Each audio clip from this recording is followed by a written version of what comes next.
Turut ringankan beban warga yang terdampak COVID-19, Masjid Al-Qodar Sendang Mulyo Semarang santuni korban COVID-19. Selain memberikan uang saku kepada anak yatim piatu yang orang tuanya meninggal dunia karena COVID, Masjid Al-Qodar juga memberikan bantuan paket sembako bagi warga yang menjalani isolasi mandiri lantaran terpapar COVID-19.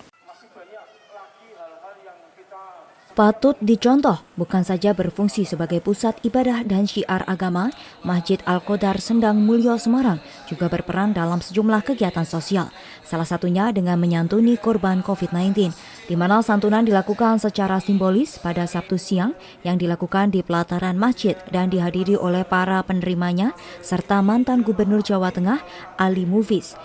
Setidaknya santunan berupa uang diberikan kepada sekitar 40 anak yatim piatu dan duafa dan 300 paket sembako diberikan kepada warga di sekitar Sendang Mulyo yang sedang menjalani isolasi mandiri maupun mereka yang terdampak secara ekonomi.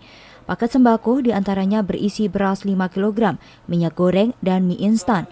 Menurut panitia santunan yang juga Ketua Yayasan Al-Qodar, santunan dalam rangka membantu warga terdampak COVID-19 ini merupakan yang kelima kalinya digelar, di mana dananya berasal dari para donatur dan juga lembaga amil zakat Masjid Al-Qodar. Paket sembako ini, bantuan kepada yang kena COVID ini adalah yang kelima kali sejak adanya pandemi. Iya.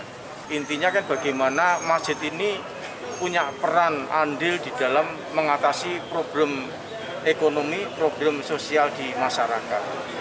Sehingga ini kita ikhtiarkan bersama masyarakat yang punya dana cukup. Ayo kita berinfak membantu yang tidak cukup melalui Masjid Al-Qodar. Lurah Sendang Mulyo Nuridin yang turut menyaksikan penyampaian santunan ini mengaku berterima kasih karena Masjid Al-Qodar turut meringankan beban warganya. Kan bagian daripada semacam Jakarta yang diperintahkan oleh Pak Gubernur Jawa Tengah kan. Artinya ini sangat bermanfaat untuk lingkungan kita, lingkungan Sendang Mulyo. Peran aktif masjid dalam ikut memerangi pandemi COVID-19 ini diapresiasi mantan Gubernur Jawa Tengah Ali Mufiz. Menurutnya, kegiatan sosial ini dapat menjadi contoh bagi masjid-masjid lainnya supaya masjid bukan saja sebagai pusat ibadah dan keagamaan saja, namun juga berperan sosial dalam mensejahterakan warga di sekitarnya.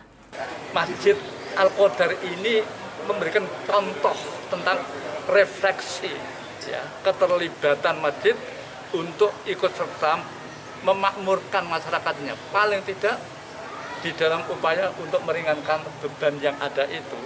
Nah, kalau semangat ini misalnya bisa kita jaga, kita lestarikan terus, bahkan ketika pandemi selesai, maka menurut saya betul-betul masjid menjadi sumber yang mensejahterakan rakyat dan masyarakat sekitarnya.